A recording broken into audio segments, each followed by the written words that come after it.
사순절 기간 동안 예수님께서 제자들과 나눈 내용을 함께 나누었는데, 예수님께서 제자들에게 반복적으로 내가 장차 고난을 받고 버림을 받고 그리고 십자가에서 죽고 부활할 거다, 이렇게 예수님께서 말씀을 하셨습니다.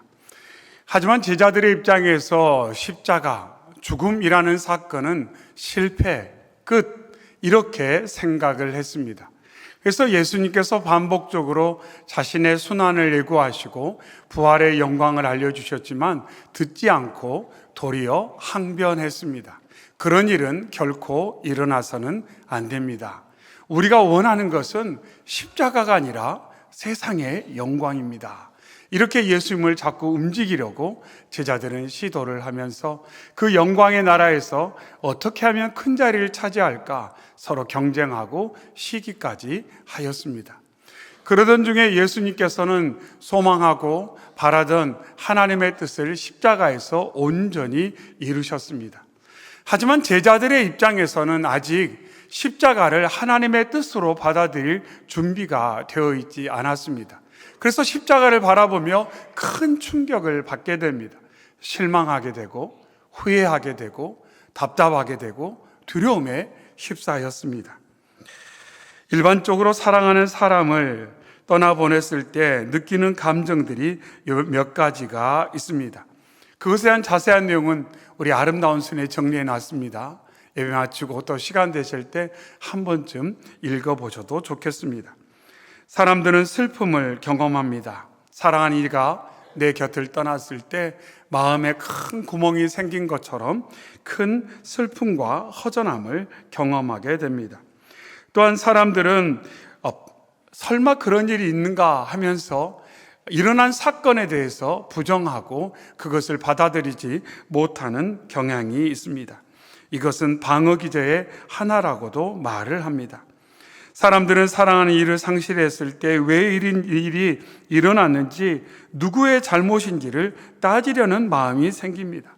심지어 떠나간 이를 원망하는 마음도 때로 갖기도 합니다. 하지만 이 모든 것이 슬픔의 또 다른 표현입니다. 또한 사람들은 사랑하는 이를 잃고 나서 그때 내가 더 잘했더라면, 전화 한 통이라도 더 했더라면 하는 마음을 가지고 자책하고 후회를 하기도 합니다. 또한 죽음 앞에서 삶의 불확실성을 느끼고 이제 나 혼자 남겨진 것은 아닐까 생각하면서 불안감을 느끼기도 합니다. 특별히 내가 절대적으로 의존했던 사람이 내 곁을 떠난다면 그 불안과 두려움은 상당히 큽니다. 또 어떤 감정도 느끼지 못하고 그냥 멍한 상태로 공허감과 무감각한 상태를 느낄 수도 있습니다. 이것은 심리적인 자기 보호의 하나의 모습이라고 볼 수가 있습니다. 그러면서 시간이 지나면서 점점 순응을 하고 수용을 합니다. 죽음을 자기만의 방식으로 이해하고 고인을 기억하는 법을 배워가게 됩니다. 고통이 완전히 사라지지 않지만 그 고통과 함께하는 방법에 조금씩 익숙해져 가는 시간을 갖게 됩니다. 이처럼 사랑하는 이를 잃어버렸을 때 사람들은 이러한 여러 가지 반응과 감정과 과정을 거치게 됩니다. 그런데 성경의 인물들도 마찬가지입니다. 야곱은 요셉을 잃고 감당할 수 없는 슬픔과 고통을 겪었습니다. 창세기 37장에 그의 모든 자녀가 위로하되 그가 그 위로를 받지 아니하여 이르되 내가 슬퍼하며 수월로 내려가 아들에게로 가리라 하고 그의 아버지가 그를 위하여 울었더라. 야곱이 말합니다. 내가 따라가겠다. 요셉이 죽는 이 세상, 요셉이 없는 이 세상을 내가 어떻게 살 수 있겠는가? 내가 요셉 따라가겠다 하면서 다른 아들들의 위로를 받지 않고 계속해서 슬퍼하며 고통 가운데 오랜 시간을 보내게 됩니다. 사랑하는 오라버니 나사로가 세상을 떠났을 때 예수님께서 좀 늦게 도착한 그 상황 가운데 마르다와 마리아가 이렇게 말을 합니다. 마르다가 예수님께 여짜오되 주께서 여기 계셨더라면 내 오라버니가 죽지 아니하였겠나이다. 이렇게 마르다 마리아가 이구동성으로 말했습니다. 이처럼 믿음의 삶을 삶에도 불구하고 사랑하는 이들이 내 곁을 떠났을 때 우리는 비슷한 경험들을 하며 살아가고 있습니다. 예수님을 상실한 제자들도 그러했고 예수님을 사랑하며 따라왔던 여인들도 동일한 경험을 했습니다. 이제 다 끝났다. 이제 다 끝났다. 부정할 수 없는 방식으로 예수님이 너무나도 처참하게 십자가에서 죽어가는 과정을 똑똑히 봤기 때문에 예수님은 죽었다. 예수님은 이제 우리 곁에 계시지 않는다. 예수님과 함께 할 수 없다. 이 생각 때문에 슬프고 방금 말씀드린 여러 복잡다단한 감정과 생각과 과정을 모두가 거치게 되었습니다. 그런 상황 가운데 제자들과 예수님을 따르던 여인들이 경험한 또 다른 충격 하나가 있었는데 그것은 바로 예수님의 시신이 보이지 않는 것입니다. 그러나 이 빈 무덤을 보고 그 누구도 이것을 부활의 증거라고 생각하는 이들은 없었습니다. 그래서 본문합 11절에 마리아는 무덤 밖에 서서 울고 있더니, 우리 말씀에는 아주 간단히 기록하고 있지만 원문에 들어가 보면 울고 또 울고 울고 계속해서 하염없이 통곡하며 울었다 이렇게 말하고 있습니다. 왜 이런 일이 일어났을까? 왜 이런 일이 일어났을까? 그 귀하신 예수님이 왜 저처럼 처참하게 죽어야만 했는가? 그리고 예수님이 죽으신 이후에 장례라도 잘 치러드리고 싶었는데 갑자기 예수님의 시신마저 사라져버리니 왜 이런 일이 연거푸 일어나는가? 도저히 감당할 수 없는 슬픔 가운데 막달라 마리아는 무덤 앞에서 울고 또 울었습니다. 그러면서 이 모든 상황을 도난의 사건 이렇게 생각을 합니다. 상실의 사건 이렇게 생각을 합니다. 그래서 천사들에게 이렇게까지 말합니다. 13절에 천사들이 이르되 여자여 어찌하여 우느냐? 이르되 사람들이 내 주님을 옮겨다가 어디 두었는지 내가 알지 못함이니이다. 이렇게 말합니다. 사람들이 예수님의 시신을 어디로 옮겼는지 제가 알지 못하기 때문에 이 빈 무덤 앞에서 울고 있습니다. 도대체 누가 이런 일을 행했습니까? 왜 이런 일이 일어났습니까? 어디로 예수님의 시신을 옮겼습니까? 그 생각 때문에 마리아는 도저히 감당할 수 없는 감정 가운데 고통의 시간을 보내고 있는 것입니다. 마리아가 여기서 집중하는 것은 예수님의 시신이에요. 예수님이 죽으셨다. 내가 지금 찾고자 하는 것은 예수님의 시신이다. 온통 그 생각밖에는 없습니다. 바로 연이어서 예수님께서 나타나셨지만 마리아는 예수님을 알아보지 못합니다. 그러고 나서 예수님께 이렇게 이야기를 합니다. 마리아는 그가 동산지기인 줄 알고 이르되 주여 당신이 옮겼거든 어디 두었는지 내게 이르소서 그리하면 내가 가져가리이다 이렇게 말하고 있습니다. 혹시 당신은 아십니까? 누가 예수님의 시신을 옮겼는지, 예수님의 시신이 어디에 있는지, 왜 이런 일이 일어났는지 당신은 좀 아십니까? 저에게 알려주시기만 한다면 제가 예수님의 시신을 가져다가 장례를 잘 마무리하고자 합니다. 이렇게 간청하는 마리아의 모습을 볼 수가 있습니다.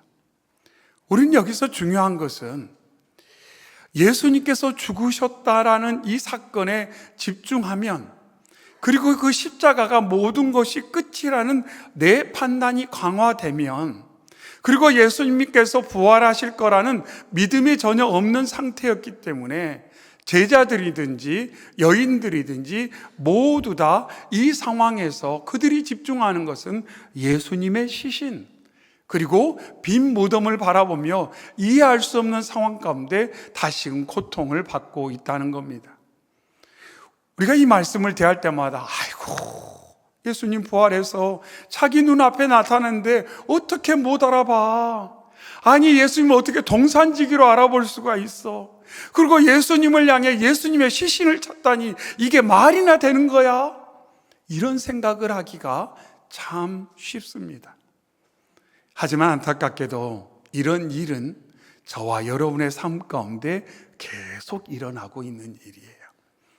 왜냐하면 우리의 생각과 우리의 마음 가운데 우리가 가지고 있는 어떤 판단, 우리가 가지고 있는 어떤 느낌에 따라서 하나님을 알아보지 못하고 하나님께서 행하신 일을 우리가 깊이 깨닫지 못한 채 오늘을 살아갈 가능성이 다분히 있다는 것입니다. 지금 제자들이나 여인들의 생각은 온통 예수님의 죽음에 집중하고 있습니다. 예수님이 죽으셨어. 예수님이 죽으셨어. 우리가 할 수 있는 최선은 예수님의 장례야. 근데 예수님의 시신이 사라졌어. 거기에만 온통 집중을 하고 있는 것입니다. 내 눈으로 보이는 것이 다예요. 내가 느끼는 게 다예요. 내 생각으로 판단할 수 있는 것이 다라고 생각을 합니다. 하나님께서는 내가 보는 것 외에는 행하시지 않는 것처럼, 내 눈에 보이는 것 안에서만 하나님이 움직이시는 것처럼 자꾸 생각하는 경향이 이 제자들과 마리아에게 있을 뿐만 아니라 저와 여러분에게 있다는 것입니다. 이러한 상황 가운데 예수님께서는 마리아에게 이렇게 말씀하고 있습니다. 여자여, 어찌하여 울며 누구를 찾느냐? 이렇게 말씀하십니다. 먼저 예수님께서 질문합니다. 여자여, 어찌하여 우느냐? 어찌하여 우느냐? 이것은 예수님께서 마리아가 왜 울고 있는지를 모르셔서 하신 질문이 아닙니다. 우리가 금년 표로 역사하시는 성령님, 평안, 경외, 위로. 근데 위로라는 것은 마음을 안정시키고 힘을 북돋아주고 공감하고 이해하는 것을 위로. 그래서 누군가의 만남, 어떤 경험을 통해 내 마음이 안정되고 힘이 좀 생기는 것 같고 누가 나를 좀 공감해주면 위로받았다, 이렇게 느낀다는 거예요. 예수님께서는 마리아의 모든 것을 알고 계셨어요. 그러면서 지금 마리아의 삶 가운데 깊이 관여하시고 개입하셔서 이 마리아를 위로해 주시는 과정이에요. 그러면서 예수님께서 질문합니다. 왜 울고 있느냐? 왜 울고 있느냐? 다 아시면서 질문을 하고 있어요. 근데 이 질문 안에는 중요한 메시지가 담겨 있습니다. 마리아야, 너가 눈으로 볼 때 지금 울 수밖에 없는 상황이라고 느껴지는 거 내가 이해한다.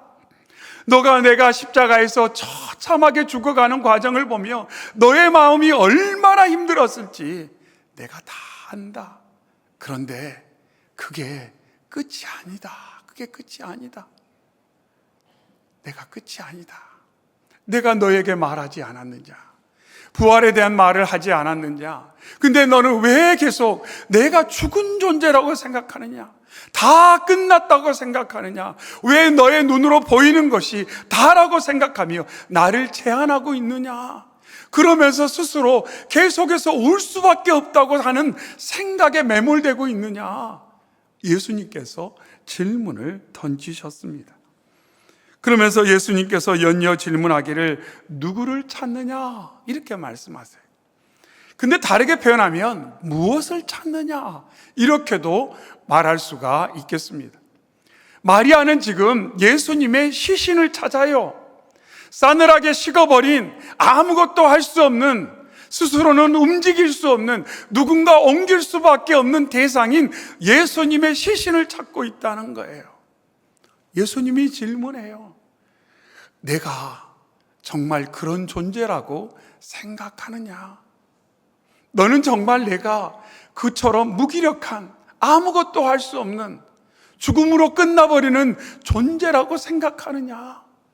예수님께서 마리아에게 질문을 하시면서 마리아가 예수님을 온전히 알아갈 수 있도록 계속해서 격려하고 위로하시는 것을 이 말씀 속에서 확인할 수가 있습니다. 예수님께서는 익히 제자들에게 말씀하셨습니다. 이것을 너희에게 이르는 것은 너희로 내 안에서 평안을 누리려 하려 함이라. 세상에서는 너희가 환난을 당하나 담대하라. 내가 세상을 이겼다고 말씀하셨어요.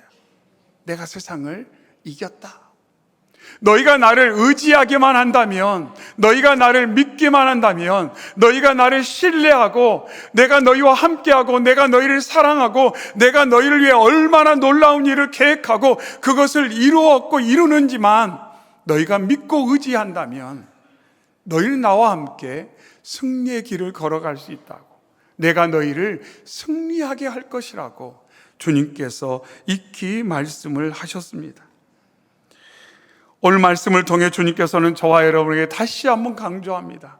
십자가는 실패의 사건이 아닙니다. 예수님께서는 십자가의 죽으심으로 끝난 존재가 아니라는 것입니다. 예수님께서는 하나님의 뜻을 따라 이 땅에 오셔서 십자가에서 보혈을 흘려주심으로 저희의 죄의 문제를 해결해 주셨을 뿐만 아니라 장사한 지 사흘 만에 우리의 믿음의 고백처럼 부활하셔서 우리에게 산 소망이 되어주셨고, 우리의 미래가 결코 비참하지 않을 거라는 것을 주님께서 증거를 하시고 길을 열어주셨다는 것입니다. 그래서 우리의 삶에는 소망이 있어요. 소망이 있어요. 하지만 안타깝게도 부활의 아침에 예배하는 저와 여러분의 마음 가운데는 슬픔이 있을 수도 있어요. 염려가 있을 수도 있어요. 불안이 있을 수도 있어요. 걱정이 있을 수도 있어요. 삶의 무게에 짓눌려서 아픔과 힘이 있을 수도 있어요. 그러면서 어떻게 보면 내가 이렇게 힘들고 답답하고 지치고 어려운 것은 자연스러워. 요즘 경제 상황이 이러잖아. 내 가정의 형편이 이러잖아. 내 삶의 상황이 이러잖아. 사람들이 이런 말을 하고 보이는 것이 이러니까 내가 이렇게 느끼는 것은 자연스러워, 당연해 라고 그냥 방치해버리는 그런 고통과 아픔이, 슬픔이 있을 수 있다는 거예요. 근데 주님께서 저와 여러분에게 말씀하세요. 왜 울고 있느냐? 너는 도대체 누구를 찾고 있느냐? 무엇을 바라보고 있느냐? 주님께서 말씀하고 있습니다. 내가 사망 권세를 이기고 승리한 것처럼 내가 오늘도 너의 삶 가운데 역사하여 너로 승리하게 할 것을 너는 왜 의심하느냐? 주님 말씀하고 있어요. 가끔 제가 우리 인사합시다, 우리는 잘 될 수밖에 없습니다, 그러면 입으로는 고백을 하는데 잘 믿음이 안 와요. 잘 될 수 있을까? 잘 안 될지도 모르겠는데, 안 될 것 같은 느낌이 강한데, 사람들은 이런 말 하는데, 뉴스나 미디어를 통해서 들어오는 거 보니까 아유 참 쉽지 않네. 자꾸 많은 것들이 주님과 우리의 관계를 제한해버려요. 믿음으로 주님을 바라보는 것을 자꾸 이렇게 우겨싸는 것을 우리는 경험하고 있습니다. 중요한 것은 이 부활절 아침에 우리가 진정 바라봐야 될 것은 무엇이냐면 다른 것 아니라는 거예요.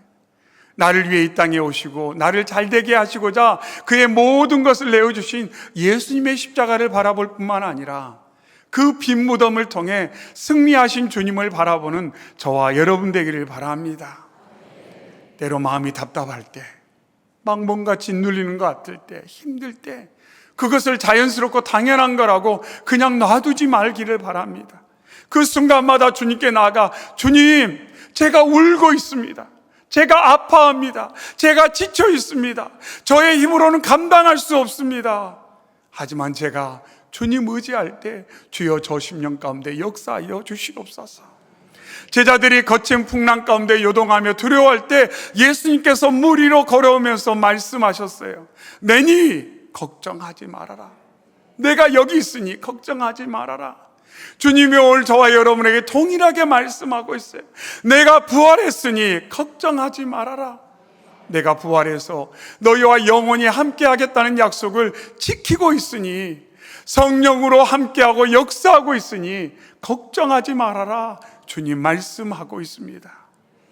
이 아침에 마음의 문을 주님께 활짝 여셔서 역사하시는 성령님의 그 능하신 손길을 풍성히 누림으로 마음의 평안을 회복하고 위로하시는 주님으로 인해 마음의 안정을 찾고 힘이 복돋아지고, 그리고 주님이 나를 아시고 내 삶 가운데 역사하신다는 것을 깊이 경험하셔서 주님과 함께 힘있는 부활의 삶을 살아가시기를 주의 이름으로 축원합니다. 아멘. 사랑의 주 하나님 아버지, 감사합니다. 부활의 아침에 저희를 주 앞으로 인도하셔서 마리아에게 말씀하셨던 것처럼 왜 울고 있느냐, 너는 누구를 찾고 있느냐 질문해 주시고, 부활하신 주님 만나보고 부활하신 주님과 살아갈 수 있도록 능하신 손길로 저희의 마음과 생각과 삶을 굳세게 붙들어 주시니 감사합니다. 사랑의 주님, 삶의 순간순간마다 마치 보이는 것이 다인 것처럼 들려지는 소식과 느껴지는 것으로 내가 지치고 상하고 아프고 무겁고 버겁다는 것이 자연스럽고 당연한 것처럼 그냥 우리가 받아들였던 것을 주님 앞에 보여드리오니 그 순간순간마다 나를 위해 말할 수 없는 탄식으로 기도하시고 나를 위로하시고 나를 승리의 길, 위로의 길, 평안의 길로 인도하시는 주님을 굳게 붙드는, 십자가를 붙드는 은혜의 주님과 동행하는 저희 모두가 되게 하여 주시옵소서. 주님, 혹시 가족 중에 사랑하는 성도들 가운데 하나님 보여주고 들려지는 것이 너무 힘겹게 느껴져서 지쳐가는 가족과 성도들은 없습니까? 저희가 그들을 위해 더 기도하고 사랑으로 위로하고 격려하고 믿음을 함께 나누어 역사하시는 주님을 만나는 온 가족 모든 성도들 되어 세상 가운데 부활하신 주님을 나타내고 증거하는 저희 되게 하여 주시옵소서. 오늘도 부활하셔서 함께 하시는 예수님의 이름으로 기도하옵나이다. 아멘.